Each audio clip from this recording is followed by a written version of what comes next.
आप देख रहे न्यूज 18 इंडिया और मैं हूं आपके साथ गायत्री शर्मा। कानपुर एनकाउंटर की इनसाइड स्टोरी। कानपुर का कुख्यात अपराधी विकास दुबे 10 जुलाई को एक एनकाउंटर में मारा जा चुका है, लेकिन विकास दुबे से जुड़ी कहानियां दिन ब दिन नए रूप लेकर सामने आती जा रही हैं। इसी सिलसिले में उत्तर प्रदेश सरकार ने देश की सर्वोच्च अदालत में एक हलफनामा जारी करते हुए एनकाउंटर को सही बताया है। इस हलफनामे में साफ कहा गया है कि पुलिस ने सेल्फ डिफेंस में ही कार्रवाई को अंजाम दिया। हालांकि याचिकाकर्ता इस मामले में अभी भी पुलिस की थ्योरी पर सवाल खड़े कर रहे हैं।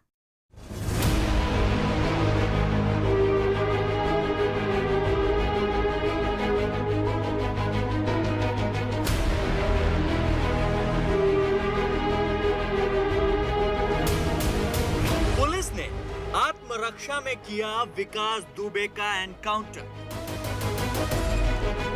हथियार छीनकर भाग रहा था कुख्यात अपराधी विकास दुबे।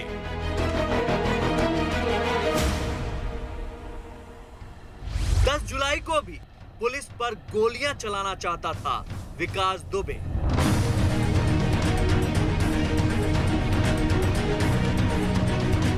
आठ पुलिस वालों की बेरहमी से हत्या का जिम्मेदार कुख्यात अपराधी विकास दुबे भले ही ठिकाने लगा दिया गया हो, लेकिन उसके एनकाउंटर के बाद ऐसे तमाम सवाल उठ रहे हैं जो इस मामले में पुलिस की थ्योरी को कटघरे में खड़ा कर रहे हैं। यही वजह है कि सरकार ने तमाम सवालों का जवाब देते हुए सुप्रीम कोर्ट में एक हलफनामा दायर किया है।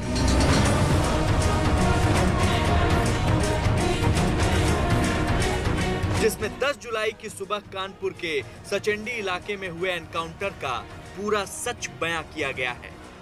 हलफनामे में उन तमाम बातों का जिक्र किया गया है कि आखिर कैसे उत्तर प्रदेश पुलिस को आत्मरक्षा में विकास दुबे को मौत के घाट उतारना पड़ा। बारिश हो रही है, तब भी हो रहा था। उसी समय इन लोगों ने जो ये गाड़ी पीछे से तेज भगाने की कोशिश की है, क्योंकि जल्दी पहुंचना था। उस समय गाड़ी पलट गई है डिवाइडर से टकरा के। उस समय सिपाही घायल और सभी इंस्पेक्टर सब इंस्पेक्टर जो गाड़ी में बैठे हुए थे घायल हो गए थे, और उसी मौके का फ़ायदा उठा के बदमाश भागने की पिस्टल छीन के भागने की कोशिश किया है, और उसी में गोली इन्होंने एसटीएफ पे चलवाया है और जवानों पे भी चलवाया है, और क्रॉस फायर में फिर वो घायल होकर गिर पड़ा। डॉक्टरों ने इलाज के दौरान उसको मृत्यु घोषित किया। विकास कुख्यात गैंगस्टर था, उस पर 64 मामले दर्ज थे। 2 जुलाई की रात विकास को पकड़ने गई पुलिस पर 80-90 बदमाशों ने हमला किया। दहशत फैलाने के मकसद से 8 पुलिस वालों की बेरहमी से हत्या की गई। वारदात के दौरान सीईओ देवेंद्र मिश्रा का पैर काट दिया गया। 3 जुलाई को विकास के घर से भारी तादाद में हथियार बरामद हुए। इस हलफनामे में सिलसिलेवार उन घटनाओं का जिक्र किया गया है जिन्हें 2 जुलाई की रात से लेकर विकास दुबे के एनकाउंटर तक अंजाम दिया गया, लेकिन सबसे ज्यादा तफसील से उन घटनाओं का जिक्र किया गया है जो 9 जुलाई और 10 जुलाई को घटी। सरकार ने इस हलफनामे में विकास दुबे एनकाउंटर के वक्त गाड़ी बदलने वाली थ्योरी को भी साफ किया है। सुप्रीम कोर्ट में दायर इस हलफनामे में कहा गया है कि विकास दुबे ने आत्मसमर्पण नहीं किया, बल्कि उसे उज्जैन पुलिस ने पकड़ा था। ग्वालियर में मौजूद यूपी एसटीएफ की टीम ने उज्जैन जाकर विकास दुबे को अपने कब्जे में लिया। गुना में दूसरी टीम ने विकास दुबे को अपने साथ लिया, इसलिए गाड़ी बदल गई। उज्जैन से गुना तक विकास दुबे यूपी 32BG 4485 नंबर की गाड़ी में था। गुना से आगे यूपी 70AG 3497 नंबर की TUV में विकास को बैठाया गया था। 3 गाड़ियों के एस्कॉर्ट में 15 पुलिसकर्मी थे। विकास दुबे को 2 कांस्टेबल के बीच में बैठाया गया था, इसलिए हथकड़ी नहीं लगाई गई थी। इसके अलावा विकास दुबे एनकाउंटर पर उठ रहे सवालों का जवाब देते हुए कहा गया है कि कानपुर से 25 किलोमीटर पहले भारी बारिश और सड़क पर मवेशी आ जाने की वजह से गाड़ी पलट गई। विकास ने पुलिसकर्मी की पिस्टल छीन ली और भागने लगा। विकास दुबे को आत्मसमर्पण के लिए भी कहा गया, लेकिन वो गोलियां चलाता रहा। गोली चलाने के दौरान जब वो पुलिस टीम की तरफ मुड़ा, तभी उसे पुलिस की 3 गोलियां लगी। बेशक विकास के पैरों में रॉड लगी थी, लेकिन वो भागने में पूरी तरह सक्षम था। इतना ही नहीं, इस हलफनामे में मीडिया की गाड़ियों को रोकने के आरोप को भी गलत बताया गया है। हलफनामे में इस बात का दावा किया गया है कि गाड़ियां चेक पॉइंट पर लगे जाम में फंस गई थी, लेकिन जैसे ही विकास दुबे का एनकाउंटर हुआ वैसे ही 2 चैनलों की टीम मौके पर पहुंच गई थी।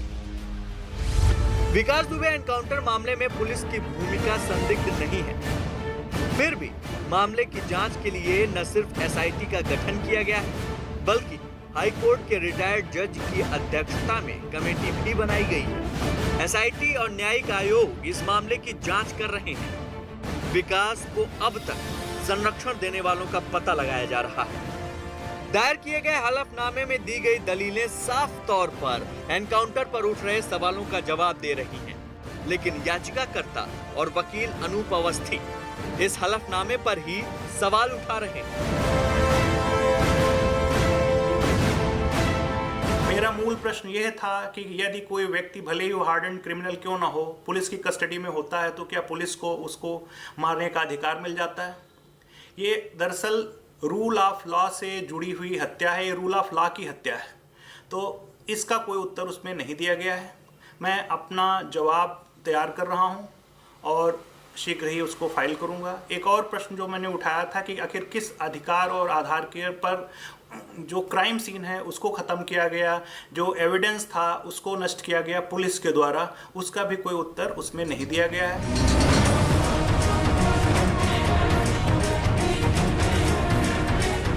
दरअसल कानपुर कांड को लेकर दायर की गई याचिका में पुलिस की भूमिका की जांच की गई है।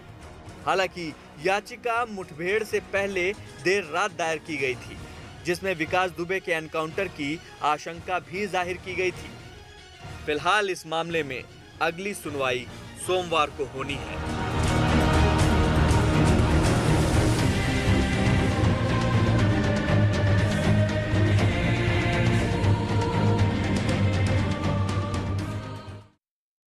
विकास दुबे तो एनकाउंटर में मौत के घाट उतार दिया गया, लेकिन अब जैसे जैसे पुलिस बिकरू गांव में उसके राजदारों को खंगालने में जुटी है तो कई हैरान कर देने वाली कहानियां भी सामने आ रही हैं।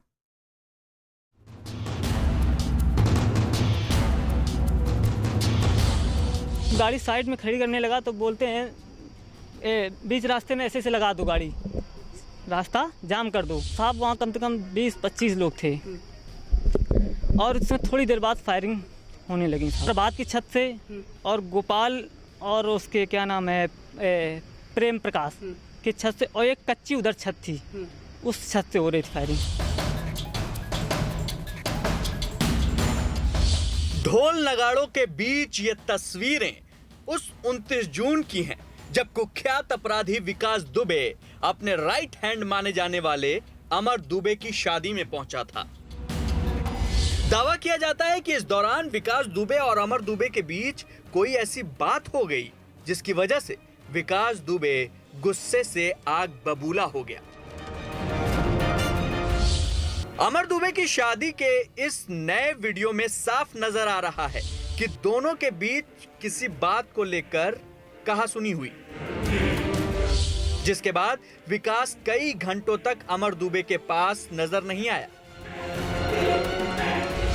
बताया जाता है कि काफी मान मनौवल के बाद विकास दुबे को इस शादी में शामिल होने के लिए राजी किया गया था।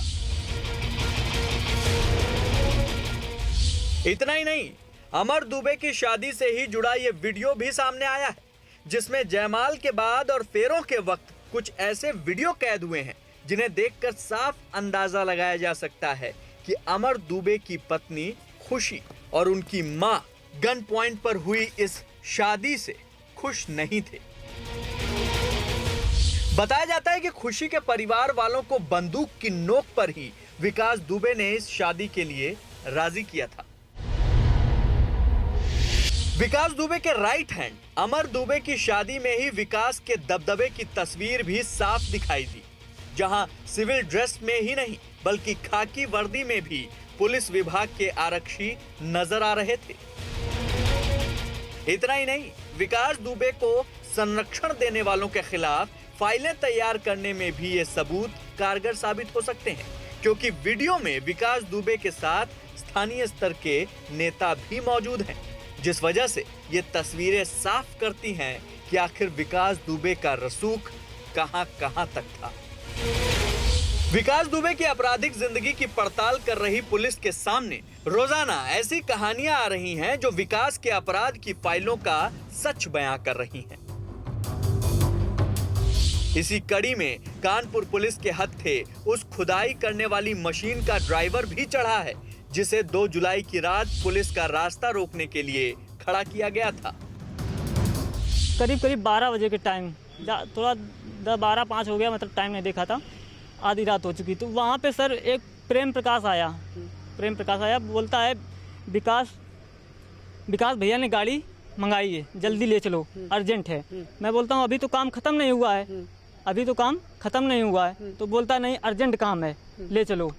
तो साहब मैं वहाँ से गाड़ी लेकर चला गया। जब बिकरू गांव में पहुँचा, देखा तो वहाँ पे सर काफ़ी लोग खड़े थे, विकास दुबे थे, धीरू था, वहाँ पे काफ़ी लोग खड़े थे साहब, और मैं गाड़ी साइड में खड़ी करने लगा।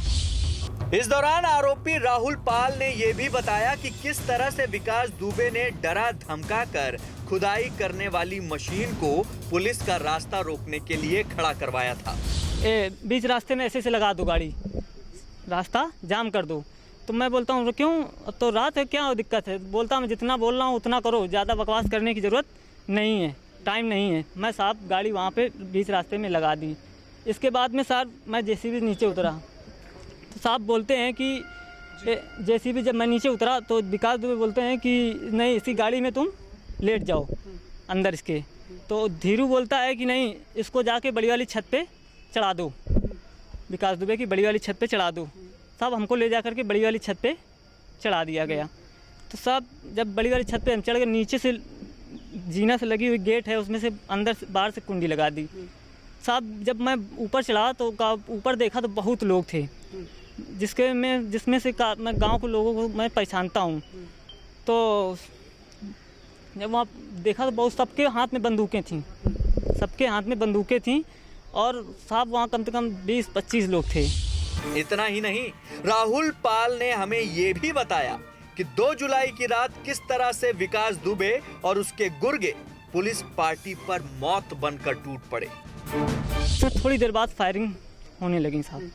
फायरिंग जब होने लगी तो मैं सर बहुत डर चुका था। वहीं छत के पास रेलिंग थी, वहीं पे मैं लेट गया। जब वहाँ लेट गया तो फायरिंग सर बहुत ज़्यादा हो रही थी, गाली गलौज भी हो रही थी, सब कुछ हो रहा था। तो साहब जब मैं फायरिंग वहाँ करीब 10-15 मिनट चली, 10-15 मिनट बाद जब 10-15 मिनट हो चुके, वहाँ पे जब सब एकदम साइलेंट हो गए। वहाँ से एक प्रभात की छत से और गोपाल और उसके क्या नाम है प्रेम प्रकाश की छत से, और एक कच्ची उधर छत थी, उस छत से हो रही थी फायरिंग। कौन कौन लोग फायरिंग कर रहे थे और कितनी देर फायरिंग चली, कितने राउंड फायर चले? तुमने क्या राइफल पकड़ी थी हाथ में? नहीं सर, हम उस समय गाड़ी चला कर आया था, उसमें छत पे चढ़ा दिया गया था। तो वहाँ पे सर गांव जितने लोग थे उनको मैं पहचानता हूँ, उसमें कुछ नए चेहरे थे जिनको मैं नहीं जानता हूँ। सर विकास के घर में तुमने शादी हुई उस दिन तुम थे कि नहीं? 29 तारीख को? 29 तारीख को मैं नहीं था, 30 तारीख को मैं आया। क्या पहले से सब लोग गाँव में मौजूद थे उस मकान के अंदर? नहीं साहब, मैं गाड़ी चला रहा था। अच्छा, उसके बाद तुम कहाँ भाग गए? जब गोली कांड हुआ तुम कहाँ भाग गए? तुम किसके साथ भागे और कहाँ थे? इतने पूरी बात बताओ। हाँ साहब, मैं सब जब गाड़ी वहाँ पे जब सब फायरिंग हो गई है और इसके बाद सब जब पुलिस आने लगी है, लाइटें, तब सोचा कि मैं मारा जाऊंगा। विकास दुबे के अंत के साथ ही भले ही उसके दहशत का भी अंत हो गया हो, लेकिन उसकी आपराधिक मानसिकता की कहानियां अब पूरे देश के सामने आने लगी हैं। ये वही ग्राम समाज की जमीन है जिसे बीते 2 महीने से इन मशीनों के जरिए समतल कराया जा रहा था। बताया जाता है कि विकास दुबे का इस जमीन पर अवैध कब्जा था। इतना ही नहीं, विकास दुबे के एनकाउंटर के बाद अब पुलिस 2 जुलाई की रात अंजाम दी गई वारदात को भी समझना चाहती है।